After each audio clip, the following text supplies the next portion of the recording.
नमस्कार आमर स्वतंत्र उपस्थापन को स्वागत करुछु मु बिरंची आज आंतर्जातिक साक्षरता दिवस सारा विश्व पालन करुछु आज ए दिवसटी को 1966 मसीहा ठारू आज पर्यंत दीर्घ 55 वर्ष भितर साक्षरता को लेकिन अनेक अभियान आरंभ होईछि विशेष करके एते परे भी मध्य आज सारा विश्व में 773 नियुत लोक एबे भी मध्य निरक्षरता भितर अछंती।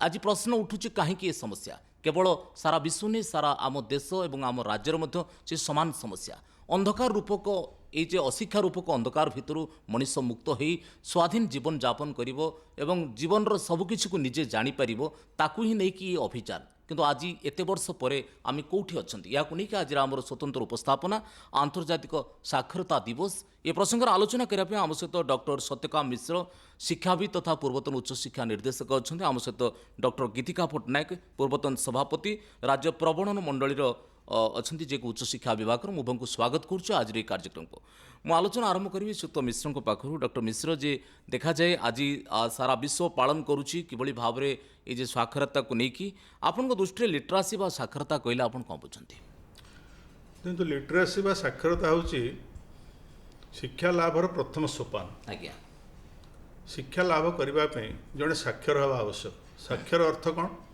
पढ़ी पारुथबो लिखि पारुथबो बुझी पारुथबो। आज्ञा तेणु जितेबाला जड़े शिक्षा लाभ करने को जीव प्रथमे तार अक्षर सहित परिचय हो संख्या सहित परिचय हो पाठ से जो बही की पढ़ो अक्षर को चिन्हिक पढ़ी पार वाक्य को पढ़ी पार वाक्य को बुझीपार एवं संख्या को लेकिन जो मिश्रण फेण गुण बा जो सब कार्य करा जाए से कार्य शिखब एगुड़ा मौलिक स्तर में मूल स्तर में एगुड़िक हम यार ये हूँ मूल द्वार जदि गोटे लोक गोटे व्यक्ति अक्षर चिन्ह ना बा संख्या चिन्ह ना ताहले ता पक्षरे शिक्षा लाभ करने संभव हेनी यहाँ हूँ मूल भित्ति यहाँ फाउंडेशनल लर्निंग जहाँ कह जाए साक्षरता हूँ से आपणकर शिक्षार मूल भित्ति साक्षरता पकई थाए जदि जड़े साक्षर हो सारा तापर तार जीवनव्यापी शिक्षा लाभ कर सुजोग आसी जाए। अच्छा फॉर्मल एजुकेशन से न करि पारे आपणकर कौन कॉलेज बा स्कूल से न पढ़ी पारे किंतु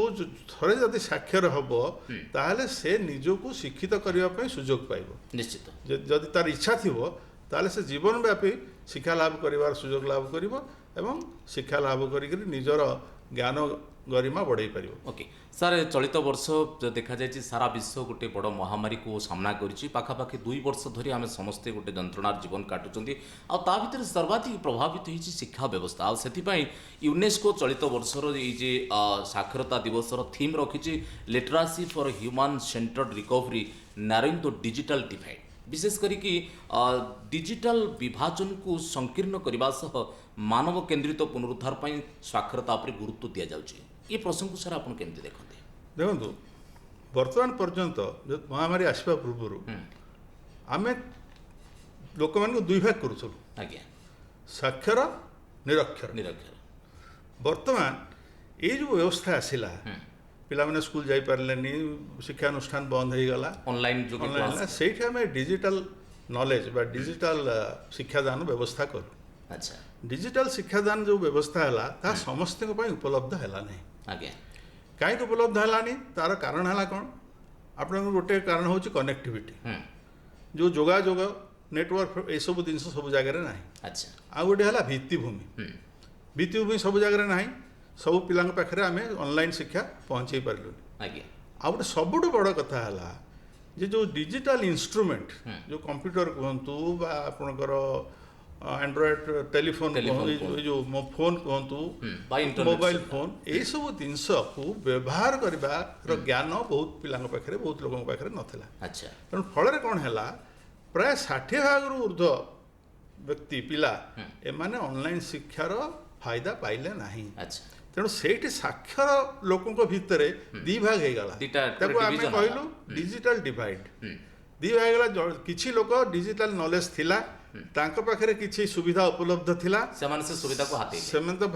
उपयोग करी ज्ञान आहरण कले तांकर पाठपढ़ा बजाय रखिले। आउ किछि लोक 60 भाग पिला सेमानक पाखरे ए सब सुविधा उपलब्ध नथिला तांकर डिजिटल ज्ञान नथिला ସୁବିଧା ନଥିଲା କି ଜ୍ଞାନ ବି ନଥିଲା। ଆଚ୍ଛା ତେଣୁ ସେମାନେ ଏହାର ଫାଇଦା ଉଠେଇ ପାରିଲେନି। ତେଣୁ ସେମାନଙ୍କର ଯେଉଁ ପାଠପଢ଼ା ବହୁ ଭାବରେ ବ୍ୟାଘାତ ହେଲା, ଯାହାକୁ ଦୃଷ୍ଟିରେ ରଖିକି ଚଳିତ ବର୍ଷ ଯାହାକୁ ଥିମ୍ ଦୃଷ୍ଟିରେ ରଖାଯାଇଛି। ରଖିକରି ଏ ପ୍ରକାର ଥିମ୍ ଓକେ। କରାଯାଇଛି। ନିଶ୍ଚିତ ଆମ ସହିତ ଅଛନ୍ତି ଡକ୍ଟର ଗୀତିକା ପଟ୍ଟନାୟକ, ପୂର୍ବତନ ସଭାପତି ରାଜ୍ୟ ପ୍ରବରଣ ମଣ୍ଡଳୀର ଉଚ୍ଚଶିକ୍ଷା ବିଭାଗର। ମ୍ୟାଡ଼ାମ୍ ମୁଁ ଜାଣିବାକୁ ଚାହୁଁଛି ଆପଣଙ୍କ ଦୃଷ୍ଟିକୋଣରେ ସାକ୍ଷରତାକୁ ଆପଣ କେମିତି ଦେଖନ୍ତି? ସାର୍ ତ କହିଲେ ସାକ୍ଷରତା ହେଉଛି ଆମେ ଯଦି ଅକ୍ଷରଟା ଚିହ୍ନି ପାରୁଥିବା, ପଢ଼ି ପାରୁଥିବା, ସେଟାକୁ ସାକ୍ଷର କୁହାଯାଏ। ଆଚ୍ଛା ଏଇଠି ମୁଁ ଗୋଟିଏ କଥା କହିବି, ସାକ୍ଷରତା ଗୋଟେ ଜିନିଷ, ସାକ୍ଷରତା କୌଶଳ ମାନେ ତ ସ୍କିଲ୍ ଯେଉଁଟା ସେଟା ଟିକେ ଅଲଗା। ଆଚ୍ଛା। ଯେତେବେଳେ ମଣିଷଟି ପଢ଼ିପାରେ, ବୁଝିପାରେ, ଶବ୍ଦକୁ ସଂଯୋଗ କରିକି ବାକ୍ୟ ରଚନା କରିପାରେ, ବିଭିନ୍ନ ପ୍ରକାର ପଢ଼ାପଢ଼ି କରିକି ତାର ସାରାଂଶ ସମୀକ୍ଷା କରିପାରେ, ସେତେବେଳେ ସେ ତାର ଗୋଟେ କୌଶଳ ଆଚ୍ଛା। ଅର୍ଜନ କରିପାରେ। କିନ୍ତୁ କେବଳ ଏତିକିରେ ତ ମଣିଷ ସବୁ କିଛି ଜାଣିପାରିବନି। ହୁଏତ ଜଣେ ଅକ୍ଷର ଶିଖିପାରେ, କଥା ଲେଖିପାରେ, ବୁଝିପାରେ, କିନ୍ତୁ ଜୀବନକୁ ବୁଝିବା ପାଇଁ ହେଲେ ଯେଉଁ ଜ୍ଞାନ ଏଥିରେ ତ ସଫିସିଏଣ୍ଟ ନୁହଁ ନା। ଜୀବନକୁ ବୁଝିବା ପାଇଁକି ତ ଆମକୁ ଗୋଟେ ଫର୍ମାଲ ଏଜୁକେସନ୍ ତ ନିହାତି ଦରକାର। ଆମର ଏଇ ଯେଉଁ ସାକ୍ଷରତା ଦିବସ ଆକ୍ଚୁଆଲି ଆଚ୍ଛା। ପ୍ରକୃତରେ ଆର ଉଦ୍ଦେଶ୍ୟ କ'ଣ? ଆ ଉଦ୍ଦେଶ୍ୟ ହେଉଛି ନିରକ୍ଷରକୁ ସାକ୍ଷର କରିବା ଏବଂ ଯେଉଁମାନେ ସାକ୍ଷର ଅଛନ୍ତି ତାଙ୍କ ମନରେ ଶିକ୍ଷା ପ୍ରତି ଶ୍ରଦ୍ଧା, ସମ୍ମାନ, ସଚେତନତା ଗୋଟେ ସୃଷ୍ଟି କରିବା। ଆଜ୍ଞା ଶିକ୍ଷା ଯେ ଆମକୁ ବହୁତ ଉଚ୍ଚ ସ୍ଥାନକୁ ନେଇପାରେ, ଶିକ୍ଷା ଦ୍ୱାରା ଆମେ ବହୁତ କଥା ପାଇପାରୁ, ଆମର ଜୀବନଶୈଳୀରେ ପରିବର୍ତ୍ତନ ଆଣିପାରେ, ଏ ପ୍ରକାର ଗୋଟେ ସଚେତନତା ବି ଆମେ ସୃଷ୍ଟି କରେ ଏଇ ଯେଉଁ ସାକ୍ଷରତା ଦିବସ। ତ ଚଳିତ ବର୍ଷ ଯେଉଁ କରୋନାକୁ ନେଇକି ଯେଉଁ ଥିମ୍ ରଖାଯାଇଛି ଯେ literacy for the human centred recovery narrowing the digital divide, ଆପଣ ଭାବୁନାହାନ୍ତି ଯୋଗତା ସାର୍ କହୁଥିଲେ ଯେ ଡିଜିଟାଲି ଆମେ ଗୋଟେ ଡିଭିଜନ ହେଇଯାଇଛି, ଏଇ ଡିଭିଜନକୁ କେମିତି କମାଯିବ ସେଥିପାଇଁ ଚଳିତ ବର୍ଷର ନିଶ୍ଚୟ ଏଇଟା ଗୋଟେ କ'ଣ କହିବି ବାସ୍ତବ ଧର୍ମୀ ପ୍ରଶ୍ନ, ଯେଉଁଟାକୁ ସାର୍ ଖୁବ୍ ସୁନ୍ଦର ଭାବରେ ବି କହିଲେ। ଆମେ ସମସ୍ତେ ଏଇ ଯେଉଁ କୋଭିଡ-19 ବିଶ୍ୱବ୍ୟାପୀ ମହାମାରୀ ବିଷୟରେ ଆମେ ସମସ୍ତେ ଅବଗତ ଅଛୁ। ଆଚ୍ଛା। ସ୍କୁଲ କଲେଜ ବନ୍ଦ ହେଇଗଲା, ପିଲାମାନେ ଯାଇପାରିଲେନି, ବାଧ୍ୟ ହେଇକି ତାର ଗୋଟେ ବିକଳ୍ପ ପନ୍ଥା ଆମେ ଆପଣେଇଲେ। ଅନୁସରଣ କଲୁ। ବିକଳ୍ପ ପନ୍ଥା କ'ଣ? ଏଇ ଯେଉଁ ପ୍ରଯୁକ୍ତି ବିଜ୍ଞାନ ଆଜ୍ଞା। ବିଦ୍ୟା ସାହାଯ୍ୟରେ କେମିତି ଡିଜିଟାଲ ମାଧ୍ୟମରେ କମ୍ପ୍ୟୁଟର ହଉ, ଟେଲିଭିଜନ ହଉ, ଫୋନ୍ ହଉ, ପିଲାମାନେ ପାଠ ପଢ଼ିଲେ। ଆଜ୍ଞା କିନ୍ତୁ ଏଇଠି ଗୋଟିଏ କଥା ଆମେ ନିଜକୁ ନିଜେ ପଚାରିବା କଥା, ଆମେ କେତେ ଦୂର ଠିକ୍ ଭାବରେ ଭଲ ଭାବରେ ପିଲାଙ୍କୁ ପଢ଼େଇ ପାରିଲୁ, ଆଉ ପିଲା ତାକୁ କେତେ ଗ୍ରହଣ କଲେ। ନିଶ୍ଚିତ ସେ ତ ଗୋଟେ ଏଇଟା ଗୋଟେ ଗୋଟିଏ ବଡ଼ ପ୍ରଶ୍ନ, ପ୍ରଶ୍ନ। କାରଣ ଡିଜିଟାଲି ଆମେ ସମସ୍ତଙ୍କ ପାଖରେ, କାରଣ ଆମ ପାଖରେ ସେତିକି ନାହିଁ, ସାଧନ ନାହିଁ ଯାହାକି ଆମେ ପହଞ୍ଚିପାରୁଛୁ। ଓକେ ଡକ୍ଟର ମିଶ୍ର, ଯେଉଁ କଥା ଆମ ପାଖରେ ଆମେ ଚର୍ଚ୍ଚା କରୁଥିଲେ ଯେ ଯଦି ଆମେ ଭାରତର ସାକ୍ଷରତାର କଥା ଯଦି ବିଚାର କରନ୍ତି ତାହେଲେ ଆଜି ଦିନରେ ଯାହା ଆମର ଶେଷ କାଲକୁଲେସନ୍ ଯାହା କହୁଛି 74% ଏବେ ବି ଲୋକ ସାକ୍ଷର ହେଇଛନ୍ତି, ଆହୁରି ମଧ୍ୟ 26% ଲୋକ ଏବେ ବି ମଧ୍ୟ ନିରକ୍ଷର ଅଛନ୍ତି। ଆଉ ସାରା ବିଶ୍ୱର ଯଦି ଚିତ୍ର ଦେଖନ୍ତି ଏବେ ବି ସାଉଥ ଏସିଆ ଆଉ ସାଉଥ ଆଫ୍ରିକାର ଅନେକ ଦେଶ ଅଛି ଯାହାର ବର୍ତ୍ତମାନ ସାକ୍ଷରତା ହାର 30ରୁ 40% ଭିତରେ, ଏବେ ବି 50ରୁ 60% ଲୋକ ନିରକ୍ଷର ଅଛନ୍ତି। ଏ ଦେଶ ଏକୁ ଆପଣ କେମିତି ଦେଖୁଛନ୍ତି? ଦେଖନ୍ତୁ, ପ୍ରଥମେ ଆଗ ଯେଉଁମାନେ ଆମର ଲିଡର ବୋଲି କୁହାଯାଉଛି ବା ଯେଉଁମାନେ ଶାସନ କ୍ଷମତାରେ ଅଛନ୍ତି ବା ଯେଉଁମାନେ ଆମକୁ ଦିଗ୍ଦର୍ଶନ ଦେଉଛନ୍ତି, ଆଜ୍ଞା ସେମାନେ ବୁଝିବା ଦରକାର ଯେ ସାକ୍ଷରତାଟା ଯେମିତି ଆମର ଖାଦ୍ୟ, ବସ୍ତ୍ର, ବାସଗୃହ ଯେଉଁ ମୌଳିକ ଆବଶ୍ୟକତା ବଞ୍ଚିବା ପାଇଁ, ଆଜ୍ଞା ସାକ୍ଷରତାଟା ସେଇଭଳି ଗୋଟେ ମୌଳିକ ଆବଶ୍ୟକତା ଆଜ୍ଞା ଏବଂ ପ୍ରତ୍ୟେକ ମଣିଷର ଏହା ଜନ୍ମଗତ ଅଧିକାର। ନିଶ୍ଚିତ ଏଇଟା ଯଦି ଆମର ଶାସକମାନେ ନ ବୁଝିଛନ୍ତି, ଯେତେବେଳେ ଆମେ ମଧ୍ୟଯୁଗୀୟ ଶାସନରେ ଥିଲେ, ରାଜାମାନେ ଥିଲେ, ସେମାନେ ଏସବୁ ବିଷୟ କିଛି ଚିନ୍ତା କରୁନଥିଲେ। ଆଜ୍ଞା ଯେତେବେଳେ ଗୋଟେ ଗଣତାନ୍ତ୍ରିକ ପଦ୍ଧତି ଆସିଲା, ଲୋକମାନେ ନିଜେ ନିଜର ଶାସନ ଭାର ହାତକୁ ନେଲେ, ନିଜେ ଶାସନ କଲେ, ସେତେବେଳେ ଶିକ୍ଷାର ମହତ୍ତ୍ୱ ବଢ଼ିଲା। ନିଶ୍ଚିତ ତେଣୁ ବହୁତ ଦିନ ଧରି ଆମକୁ ଅନ୍ଧକାରରେ ରଖାଯାଇଥିଲା। ଏଇ ଯେଉଁ ବିଂଶ ଶତାବ୍ଦୀରେ ଶାସନ କ୍ଷମତା ବା ଶାସନର ଯେଉଁ ବ୍ୟବସ୍ଥା ସେ ପରିବର୍ତ୍ତନ ହେଲା ପରେ ଶିକ୍ଷା ପ୍ରତି ଆଗ୍ରହ ସୃଷ୍ଟି କରାଗଲା। ତେଣୁ ଆପଣ ଦେଖନ୍ତୁ, ୟୁନେସ୍କୋ 1966 ମସିହାରେ ଏଇ ସାକ୍ଷରତା ଦିବସ ପାଳନ କରିବାକୁ କହୁଛନ୍ତି। 1966 ମସିହାରେ କାହିଁ କଲେ?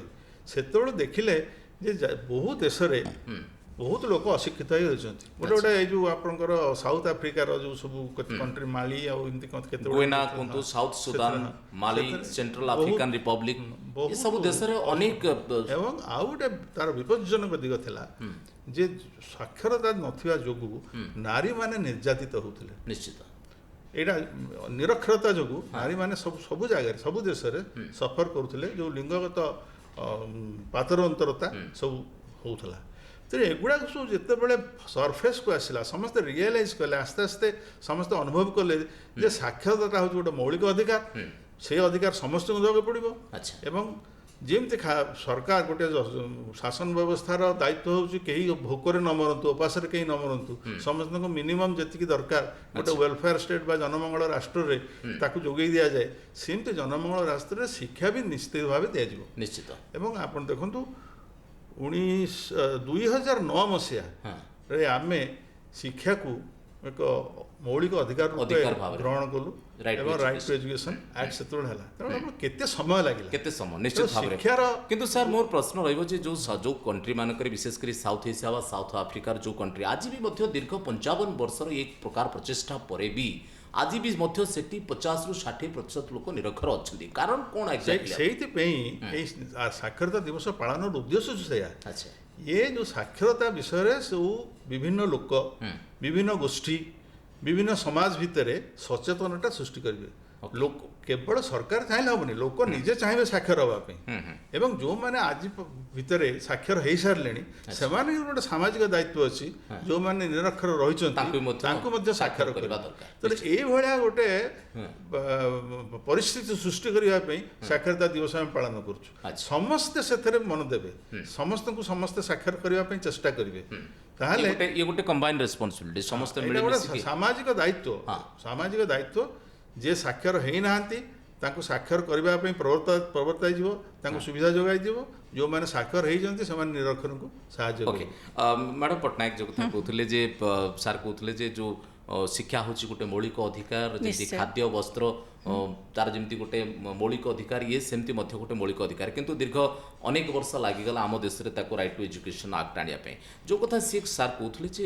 ସର୍ବାଧିକ ସମାଜରେ ଏଇ ଯେଉଁ ଗୋଟେ ଆପଣଙ୍କର ଲିଙ୍ଗଗତ ଯେଉଁ ବୈଷମ୍ୟ ଏବଂ ତାର ଯେଉଁ ପ୍ରଭାବଟା ଆପଣ ଜଣେ ମହିଳା ହିସାବରେ ଭାବୁନାହାନ୍ତି କି ନିରକ୍ଷରତା ଗୋଟେ ବଡ଼ ପ୍ରଭାବ ପକାଏ ଆମ ପ୍ରକୃତରେ ସାକ୍ଷରତା ହେଉଛି ଆମର ମୌଳିକ ଅଧିକାର ଆମ ପ୍ରାପ୍ୟ ଜଣେ ମଣିଷ ସାକ୍ଷର ହେଲେ ସିଏ ତାର ସାମାଜିକ ଅଭିବୃଦ୍ଧି ହୁଏ ତାର ମାନବୀୟ ଗୁଣର ବିକାଶ ହୁଏ ସେ ଦକ୍ଷ ହୁଏ ନିଶ୍ଚିତ ଦକ୍ଷତା ଯେତେବେଳେ ହାସଲ କରେ ସେ ଉପାର୍ଜନକ୍ଷମ ହୁଏ ଆଉ ଉପାର୍ଜନ ସାଙ୍ଗରେ ତାର ଜୀବନ ଭଲ ଉନ୍ନତ ଜୀବନ ହୁଏ ଏସବୁ ହୁଏ ଆମେ ଜାଣିଛୁ ତଥାପି ସୋସିଆଲ ଇନଜଷ୍ଟିସ୍ ତା ବିରୁଦ୍ଧରେ ଯେଉଁ ହୁଏ ହଁ ନିଶ୍ଚୟ ଆମେ ଏତେ ସବୁ ସତ୍ତ୍ୱେ ବି ଆମେ ଏତେ ସବୁ ବିଷୟରେ ଜାଣିଲା ପରେ ବି ପରିସଂଖ୍ୟାନ ଗୋଟେ ଷ୍ଟଡି କରାହେଇଥିଲା ସେଠି ଜଣାପଡ଼ୁଛି 77 କୋଟିରୁ ଅଧିକା ଲୋକ ବର୍ତ୍ତମାନ ସୁଦ୍ଧା ନିରକ୍ଷର ଏବଂ ଏଠି ଗୋଟେ ଇଣ୍ଟରେଷ୍ଟିଂ କଥା ମୁଁ କହିବି ଏଥିରୁ 2/3 ସଂଖ୍ୟା ହେଉଛନ୍ତି ମହିଳା ଏବଂ ବହୁତ ଲୋକ ଅଛନ୍ତି ଯେଉଁମାନେ ଦରିଦ୍ର ରାଷ୍ଟ୍ରର କିମ୍ବା ଦାରିଦ୍ର୍ୟ ସୀମାରେଖା ତଳେ ଅଛନ୍ତି ସେମାନେ ଦରିଦ୍ର ତେଣୁ ଯେହେତୁ ଏତେ ଦରିଦ୍ର ଲୋକ ମହିଳା ଏଟାର ଆମର ନିରକ୍ଷର ଏଥିରୁ ସ୍ପଷ୍ଟ ଆମେ ଅନୁମାନ କରିପାରିବା ଯେ ଦାରିଦ୍ର୍ୟ ଲିଙ୍ଗଗତ ପ୍ରଭେଦ ଭାବ ନିଶ୍ଚୟ ଗୋଟେ କାରଣ କିମ୍ବା ଲିଙ୍ଗଗତ ଆପଣ ଭାବୁଛନ୍ତି ଏ 55 ବର୍ଷ ଭିତରେ ଆମେ ହୁଏତ ପୁରା ଯାହା ଆଚିଭ୍ କରିବା କଥା କରିପାରୁନାହାନ୍ତି କିନ୍ତୁ ଆମ ଦେଶର କଥା ଯଦି ଆମେ କହନ୍ତି ଆମ ରାଜ୍ୟର କଥା ଯଦି କହନ୍ତି ଆମେ କେଉଁ ସ୍ଥିତିରେ ଅଛନ୍ତି ବୋଲି ଆପଣ ଅନୁଭବ କରୁଛନ୍ତି ଆମର ଚେଷ୍ଟା ଜାରି ରହିଛି ତା ମାନେ ନୁହେଁ ଯେ କେହି ଆକୁ ଅବହେଳା କରୁଛି କି କ'ଣ କିନ୍ତୁ ଆମେ ସମ୍ପୂର୍ଣ୍ଣ ସଫଳତା ପାଇପାରିନୁ ଚେଷ୍ଟା କିନ୍ତୁ ଜାରି ରହିଛି ନିଶ୍ଚିତ ଡକ୍ଟର ମିଶ୍ର ଯେ ଦେଖାଯାଏ ଆମେ ଯଦି ଆମ ପଡ଼ୋଶୀ ରାଷ୍ଟ୍ର ନେପାଳ ବାଂଲାଦେଶ ଭୁଟାନ ପାକିସ୍ତାନ ଶ୍ରୀଲଙ୍କାର ଯଦି ଚିତ୍ର ଦେଖିବା ଶ୍ରୀଲଙ୍କା ବହୁତ ଭଲ ପୋଜିସନ୍ ଅଛି ତାର ସାକ୍ଷରତା ହାର ଆମଠୁ ଯଥେଷ୍ଟ ଅଧିକ ଅଛି କିନ୍ତୁ ନେପାଳ ବାଂଲାଦେଶ ଭୁଟାନ ପାକିସ୍ତାନ କଥା ଯଦି ଦେଖିବା ତାର କମ୍ ଅଛି କିନ୍ତୁ ଭାରତର ଚିତ୍ର ସ୍ୱାଧୀନତା ଠାରୁ ଆଜି ଭିତରେ 75 ବର୍ଷ ଭିତରେ ଆମେ ପ୍ରାୟ ଦେଖିବା ଯେ ପ୍ରାୟତଃ 6 ଗୁଣା ଆମର ସାକ୍ଷରତା ବଢ଼ିଛି ଆମେ ସ୍ୱାଧୀନତା ପରେ ଯେତିକି ସ୍ୱାକ୍ଷର ଥିଲେ ବର୍ତ୍ତମାନ ଯଦି ହିସାବ କରିକି ଦେଖନ୍ତି ପ୍ରାୟ 6 ଟାଇମ୍ସ ତା ସତ୍ତ୍ୱେ ମଧ୍ୟ ବି ଆମ ମନ ବୁଝୁନି ଆହୁରି ଆବଶ୍ୟକତା ଅଛି ନା ଆମର ତ ସବୁବେଳେ ଲକ୍ଷ୍ୟ ରହିବ 100% ସାକ୍ଷରତା କିନ୍ତୁ ଆମର ଯେଉଁ ଐତିହାସିକ ପୃଷ୍ଠଭୂମି ଆମେ ବହୁ ବର୍ଷ ଧରିକିରି ବ୍ରିଟିଶ ଶାସନ ଅଣ୍ଡରରେ ବ୍ରିଟିଶ ମାନଙ୍କ ରହିଥିଲେ ସେମାନଙ୍କର ଏଠି ଶାସନ କରିବାର ଉଦ୍ଦେଶ୍ୟ ଅଲଗା ଥିଲା ସେମାନେ ଆମର ଡେଭଲପମେଣ୍ଟ ବା ବିକାଶ ସେମାନେ ଚାହୁଁନଥିଲେ 1947 ମସିହାରେ ଆମେ ଯେତେବେଳେ ସ୍ୱାଧୀନ ହେଲୁ ସେତେବେଳେ କଣ୍ଟ୍ରି ଭାଗ ଭାଗ ହେଇଯାଇଛି ଖାଇବାକୁ ନାହିଁ ଆପଣଙ୍କର ମନେ ଥିବ ଯେ ସେଇ ସମୟରେ पार्टीशन जो है विराट खाद्य समस्या सृष्टि है अच्छा तेणु सरकार प्रथम प्रथम पंचवार्षिक योजना रे आगे खाद्य उपर नजर देले आज्ञा आउ सब भूलीगले केमती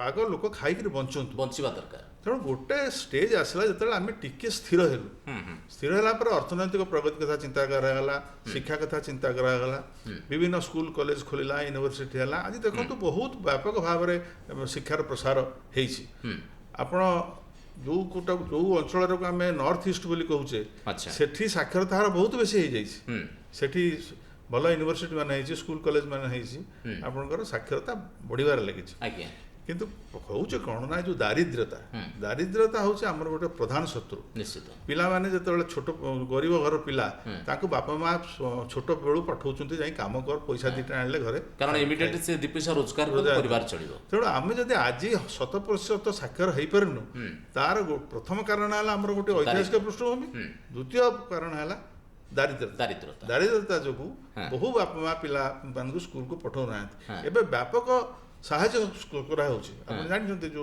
सर्वशिक्षा कार्यक्रम होता है समग्र शिक्षा कार्यक्रम होती पिला मिड डे मिल दिखाई लुगापटा दि जाऊँगी बही दिया सब प्रकार प्रोत्साहन दिखाई भी आम 100% हो पार तार कारण है आम सचेतनता सृष्टि कर जो मैंने बापा माँ अच्छा जो मैंने अभिभावक अच्छा से साक्षरता विषय सचेतनता आम सृष्टि कर पारिनु आम बहुत सुविधा करूँ से मन परिवर्तन मनोभाव परिवर्तन एपर्यंत होना जहाँ फल कि आमर साक्षरता हार टी कम रोचे तेणु बर्तमान व्यापक भाव में यही सचेतनता सृष्टि होगा दरकार अच्छा ओके मैडम देखा था जे लिटरासी और पॉवर्टी जो कथा सार कहते लिटरासी और पॉवर्टी भितर गोटे संपर्क जमती पूरा अंगांगी भाव कारण जो लिटरासी ना से पॉवर्टी रोटी पॉवर्टी ना बुझे पड़ो से लिटरेट लोक हो कारण शिक्षित हेले मनीष बुझीपर बंचार रास्ता पाइब और दारिद्रता पाखु दूरे ये दारिद्र और लिटरासी भितर आप संपर्क केमती देखते देखंतु मनीषर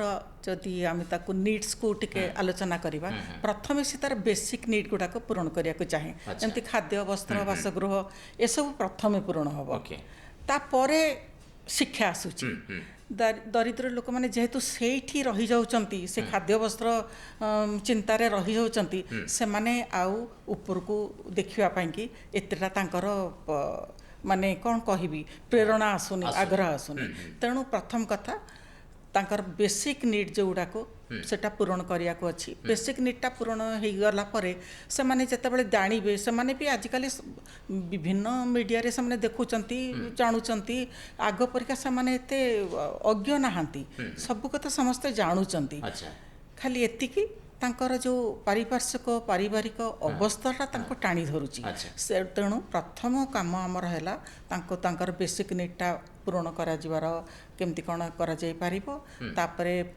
पिला मान का आगे आमे प्रकृत रे गोटे गोटे भल आदर्श भी रखिया कथा पाठ पढ़ी कि एया करि पारिबु एया जानि पारिबु आमे जेमती पिला बेले भल बड़ बड़ मनिषंकर आत्मजीवनी पढुतलु एई टाइप रो गोटे गोटे कोन कहिबी गोटे गोटे मनर गोटे भावना गोटे सृष्टि करिया कथा निश्चित भाव तो देखा जाए जे आपण जो कथा कहउथले जे शिक्षा बा साक्षरता निहाती आवश्यक मनीष पाखे गोटे रोल मॉडल मध्य रहा दरकार डॉक्टर मिश्र देखा जाए जे वर्तमान केंद्र सरकार राज्य सरकार अनेक योजना सब प्रदान करछन्ती विशेष करके केवल साक्षर हेबे तापाई अनेक विशेष करके इनक्लूसिव एजुकेशन कहतु increase investment in government schools कथा कहतु वोकेशनल ट्रेनिंग कथा कहतु बा टीचर्स ट्रेनिंग कहतु चेंजिंग सोशल नॉर्म्स कहतु पिला मानकु गुड़ाए प्रकार स्टाइपेंड आपणकर मेधावी पिला लैपटॉप स्कूल रे मध्याह्न भोजन पोशाक ये सब गुड़ा व्यवस्था करा जायछि भावना कि ये पूर्वापेक्षा गोटे स्कूल जीवाई ड्रप आउट कमेवाई साक्षर हबार मानसिकता गोटे बढ़ी निश्चय बढ़ी आप देखो से आम स्वाधीन हेलु से 23 शतकड़ा 12 कि मोर मन पड़ुनि 23% बोध था साक्षर हार था से आसिक 74-75 निश्चित पहुँचला गोटे गोटे राज्य से 86-96 भी अच्छे तो निश्चित भाव में सचेतनता सृष्टि शिक्षा प्रति आग्रह सृष्टि किंतु आमर सबुठु बड़ शत्रु है दारिद्रता जो जो अभियानटा जो सर्वशिक्षा अभियान यहाँ टिके धीमे जाइए केते जगार केवल दारिद्रता जो आप देखो आप देखिए पर कैपिटा इनकम मुंड पिछा आय बिहार रे सबुठु कम ନିଶ୍ଚିତ। ବିହାର ଓଡ଼ିଶା ଏସବୁ ଜାଗାରେ କମ୍, ହଁ ବିହାରରେ ଟିକେ ବେଶୀ କମ୍, ସେଠି ସାକ୍ଷରତା ହାର ବହୁତ କମ୍। ଆଜ୍ଞା। ତେଣୁ ଏଇ ବିହାର କୁହନ୍ତୁ, ଝାଡ଼ଖଣ୍ଡ କୁହନ୍ତୁ, ଉତ୍ତରପ୍ରଦେଶ କୁହନ୍ତୁ, ସେଇଠି- ଏସବୁ ରାଜ୍ୟରେ ବର୍ତ୍ତମାନ ସାକ୍ଷରତା ଯୋଉଠି ଗୋଟେ ବହୁତ ସଂଖ୍ୟାରେ ଲୋକ ଅଛନ୍ତି ସେଠି ଲୋକ ସଂଖ୍ୟା ଅଧିକା, ମୁଣ୍ଡ ପିଛା ଆୟ କମ୍, ରୋଜଗାରର ସୁଯୋଗ ନାହିଁ। ଆଚ୍ଛା। ତ ସେସବୁ ଜାଗାରେ ସାକ୍ଷରତା ହାର ଟିକେ କମିଯାଇଛି। କିନ୍ତୁ ଏଥିରେ ସରକାରଙ୍କର କୌଣସି ହେଳା ନାହିଁ, ସରକାର ବହୁତ ପ୍ରକାର ବ୍ୟବସ୍ଥା କରିଛନ୍ତି। କିନ୍ତୁ ଯେଉଁ ବାପା ମା ମାନେ ଗୋଟେ ସେମାନେ ଯେ ଇଚ୍ଛା କରି ପିଲାକୁ ସ୍କୁଲକୁ ପଠାଉନାହାନ୍ତି ତା ନୁହେଁ, କେତେ ଗୁଡ଼େ ବାଧ୍ୟବାଧକତା ଅଛି। ପରିସ୍ଥିତିରେ ପଡ଼ିଛି। ଆପଣ ଦେଖନ୍ତୁ ମାଇଗ୍ରେଟରୀ ଲେବର ଯାହାକୁ କୁହାଯାଏ, ସେମାନେ ଗୋଟେ ଜାଗାରେ ସେମାନେ ବାସ କରୁଛନ୍ତି କିନ୍ତୁ ସେଠି ତାଙ୍କର ରୋଜଗାରର କୌଣସି ସୁଯୋଗ ନାହିଁ। ତ ସେଠି ସେ ପାଠ ପଢ଼ିବା କଥା ଚିନ୍ତା କେମିତି? ସେମାନେ ଆଉ ଗୋଟେ ରାଜ୍ୟକୁ ଯାଉଛନ୍ତି।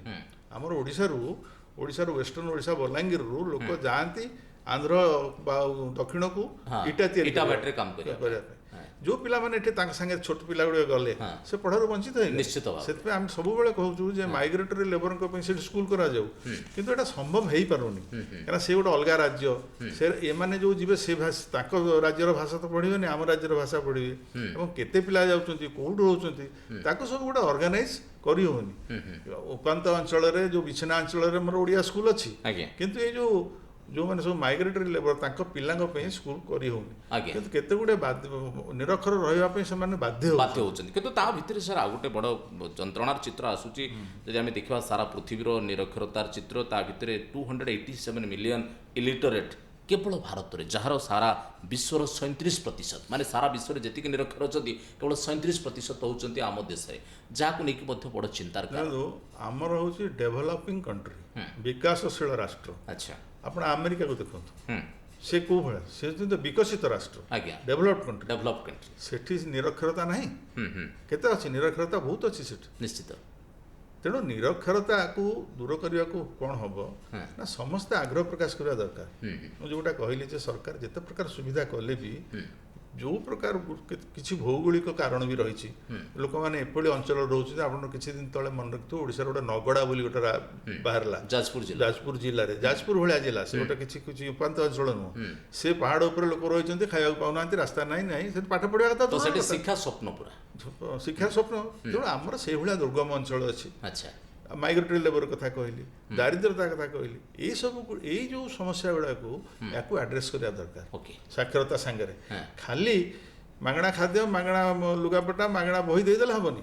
ଆମକୁ ବାହାର କରିବାକୁ ପଡ଼ିବ କେଉଁ ଅଞ୍ଚଳର ପିଲାମାନେ ପାଠ ପଢ଼ି ପାରୁନାହାନ୍ତି, କ'ଣ ସମସ୍ୟା ରହିଛି, ସେ ସମସ୍ୟାକୁ କେମିତି ସମାଧାନ କରାହେବ। ତେଣୁ ସେଗୁଡ଼ାକୁ ଯଦି କରାଯାଏ, ସମସ୍ତ ଅଞ୍ଚଳକୁ ସର୍ଭେ କରାଯାଏ, କୋଉଠି ପିଲାମାନେ ପାଠ ପଢ଼ୁନାହାନ୍ତି, କୋଉ ଜାଗାରେ ସମସ୍ୟା ରହିଛି, ରାଇଟ୍ ଟୁ ଏଜୁକେସନର ବ୍ୟବସ୍ଥା ଅଛି ଯେ ଯଦି ପିଲା ସ୍କୁଲକୁ ନ ଆସିଲା, 5 ବର୍ଷ ପରେ ଯଦି ସ୍କୁଲକୁ ନ ଆସିଲା, ତାହେଲେ ସ୍ଥାନୀୟ ପ୍ରଶାସନ ସେଥିପାଇଁ ଦାୟୀ ରହିବ। ସ୍ଥାନୀୟ ପ୍ରଶାସନ ଆକାଉଣ୍ଟେବିଲିଟି ଫିକ୍ସ କରାଯାଉଛି, କାହା ପାଇଁ ଆସିପାରୁନି। କିନ୍ତୁ ସେଟା ହେଉଛି କି? ନିଶ୍ଚିତ ଭାବରେ ଇଏ ଏକ ଅତ୍ୟନ୍ତ ଗୁରୁତ୍ୱପୂର୍ଣ୍ଣ ପ୍ରସଙ୍ଗ। ରାଇଟ୍ ଟୁ ଏଜୁକେସନ ଆକ୍ଟ, ଯାହା ବର୍ତ୍ତମାନ ନୂଆ ଶିକ୍ଷା ନୀତିରେ ମଧ୍ୟ ଅନେକ ପ୍ରାवधाନ କରାଯାଇଛି। ମ୍ୟାଡ଼ାମ୍, ଯେଉଁ କଥା ଆସେ, ଆପଣ ଜଣେ ମନସ୍ତତ୍ତ୍ୱର ଅଧ୍ୟାପିକା, ତା ଛଡ଼ା ମହିଳା ଜଣେ, ମା ଜଣେ, ଗୋଟେ ଘରେ ପିଲାଟିଏ ସ୍କୁଲକୁ ଯାଉନି, ଯେତେ ଅଭାବ ଅନାଟନ ହଉ, କିନ୍ତୁ ମାଟି ଶିକ୍ଷିତ ହେଲେ ବା ମା ସଚେତନ ହେଲେ ପିଲା ନିଶ୍ଚିତ ସାକ୍ଷର ହେବ ବା ସ୍କୁଲକୁ ଯିବ। ଭାବୁନାହାନ୍ତି କି ଆପଣଙ୍କର ଗୋଟେ ବଡ଼ ରୋଲ୍ ଅଛି ସେଥିରେ? ନିଶ୍ଚୟ। ଯେତେବେଳେ ଗୋଟେ ଝିଅଟେ ଶିକ୍ଷିତ ହୁଏ, ସେ ତାର ପରିବାରକୁ ଠିକ୍ ଭାବରେ ଚଳେ। ଖାଲି ମାନେ ସ୍କୁଲରେ ମାଗଣା ଖାଇବା କିମ୍ବା ଜିନିଷ, ବ୍ୟାଗ୍, ସାଇକେଲଟା ସବୁ ନୁହେଁ। ଏଇଟା ଗୋଟେ ଅଂଶ, କିନ୍ତୁ ସବୁ ନୁହେଁ। ତାର ପିଲାର ଗୋଟେ ମାନେ ମନୋବୃତ୍ତିରେ, ଦୃଷ୍ଟିକୋଣରେ, ତୁ ପାଠ ପଢ଼ିଲେ ବଡ଼ ମଣିଷ ହବୁ, ପାଠ ପଢ଼ିଲେ ଏଇସବୁ କଥାର ତୋତେ ସୁବିଧାରେ ମିଳିବ, ଏଇ ପ୍ରକାର ଗୋଟେ ପ୍ରକାର ଚିନ୍ତାଧାରା ତା ଭିତରେ ସୃଷ୍ଟି କରିବାକୁ ଅଛି। ଏଇ ଯେଉଁ ପାଠଟା ଅନ୍ୟର କାମ ନୁହେଁ, ପାଠଟା ଜୋର ଜବରଦସ୍ତି ନୁହଁ, ପାଠଟା ତୋର ଭିତରେ ଅଛି, ସେଟାକୁ ତୁ କେତେ ଅନେକ ଲୋକଙ୍କ ମନ ଭିତରେ ଗୋଟେ ପ୍ରଶ୍ନ ଆସେ ଯେ ମୁଁ ପାଠ ପଢ଼ିଲେ ଏବେ କ'ଣ, ମୋର ତ ଇନଷ୍ଟାଣ୍ଟଲି କିଛି ଇନକମ୍ ନାହିଁ, ତ ଇଏ ଗୋଟେ ଭବିଷ୍ୟତରେ ଗୋଟେ ଲମ୍ବା ରାସ୍ତା ମୋତେ ତିଆରି କରିବ, ଇଏ ମନ କଥା ବୁଝିପାରନ୍ତି ଅନେକ ସମୟରେ, ସେଥିପାଇଁ ପିଲାମାନଙ୍କୁ କାମରେ ଲଗେଇ ଦିଅନ୍ତି। ଭାବୁନାହାନ୍ତି କି ସେଇ ଜାଗାରେ ମାଆର ଗୋଟେ ବଡ଼ ଭୂମିକା ଅଛି ବୋଲି? ମୁଁ ଭାବୁନି ବାପା ମା ପାଠକୁ ଛାଡ଼ିକି ଖାଲି କାମରେ ଲଗେଇଥିବେ, ସେମାନଙ୍କର ପରିସ୍ଥିତି ବୋଧେ ତାଙ୍କୁ ସେପରି ବାଧ୍ୟ କରୁଥିବ। କିନ୍ତୁ ବର୍ତ୍ତମାନ ସମସ୍ତେ ଅଧିକ ଯତ୍ନଶୀଳ ହେଲେଣି, ପିଲାମାନଙ୍କୁ ବି ସେମାନେ ଉପଯୁକ୍ତ ବାପା ମା ମାନେ ଶିକ୍ଷା ଦେଉଛନ୍ତି। ତାପରେ ବି ଆମର ପାଖ ଆଖର ପଡ଼ୋଶୀର ଶିକ୍ଷକର ବି କର୍ତ୍ତବ୍ୟ ରହିଛି ପିଲା ପ୍ରତି। ଖାଲି ଯେ ବାପା ମା ସବୁ ତା ନୁହେଁ, ଏମାନଙ୍କର ବି କର୍ତ୍ତବ୍ୟ ରହିଛି କିପରି ତାର ଗୋଟେ ଦୃଷ୍ଟିଭଙ୍ଗୀରେ ସେମାନେ ପରିବର୍ତ୍ତନ ଆଣିପାରିବେ, ପାଠଟାକୁ ଭଲ ପାଇବେ, ପାଠକୁ ଡରିବେନି, ଭୟ କରିବେନି। ଖାଲି ଖାଇବା ପାଇଁ, ସାଇକେଲ ପାଇଁ, ବ୍ୟାଗ୍ ପାଇଁ ପାଠ ପଢ଼ିବା ଦରକାର ନାହିଁ, ପାଠଟାକୁ ଭଲ ପାଇକି ଯିବେ। ଏଇ ଭଲ ପାଇବା, ଆମେ ଯେତେବେଳେ ପାଠ ପଢ଼ୁଥିଲୁ ଆମେ କେହି ଭାବୁନଥିଲୁ ଆମେ ଗୋଟେ ଚାକିରି କରିବୁ, ଚାକିରିର କନସେପ୍ଟ ବି ନଥିଲା, ଆମେ ପାଠକୁ ଭଲ ପାଉଥିଲୁ। ସେଇ ଭଲ ପାଇବାରେ ଯାହା କିଛି ହେଲୁ।